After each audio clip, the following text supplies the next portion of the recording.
Imagine waking up alone, years into a mission, your body weak, disoriented, and floating in zero gravity. That's the reality for Ryland Grace in Project Hail Mary. But how realistic is it? Let's break down the biomechanics of surviving in space with a real-life expert.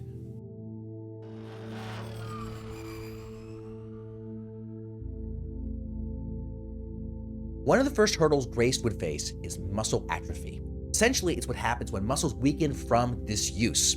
But why is space so brutal for our muscles? Muscle atrophy is a thinning or a loss of muscle tissue, and it usually happens as a result of disuse or malnutrition or disease or aging. In the case of a long-duration space mission, it's very much a disuse-caused issue. Especially if you're coming out of a coma after months and months of travel, you're definitely going to experience some atrophy of those muscles, and it's going to really affect how you move when you wake up. And it's not just weakness. Moving in microgravity changes the game entirely. So how does the body cope when there's no up and there's no down? Over time, the body will definitely lose a lot of muscular strength. Participants will have a lot of difficulty with just regular strength and movement and postural tasks. So if you're in a spacecraft for years at a time without an ability to get up and exercise, it's going to be very difficult to do things like climb up a ladder. But strength is only part of the challenge. Space also scrambles your sense of balance. How does microgravity affect orientation?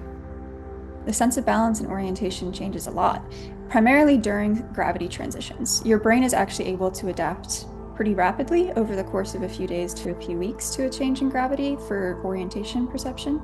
But those first few minutes after the transition, especially in the first few days as well, you'll have a lot of misperception of things like tilt and acceleration. You'll definitely feel pretty sick. Most astronauts experience a space motion sickness, which is similar to terrestrial motion sickness.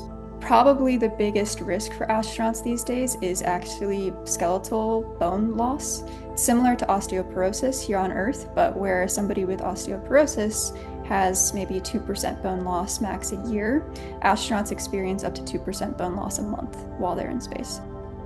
Project Hail Mary captures the real-life challenges of human spaceflight. Fiction or not, the story gives us a window into just how extreme space can be.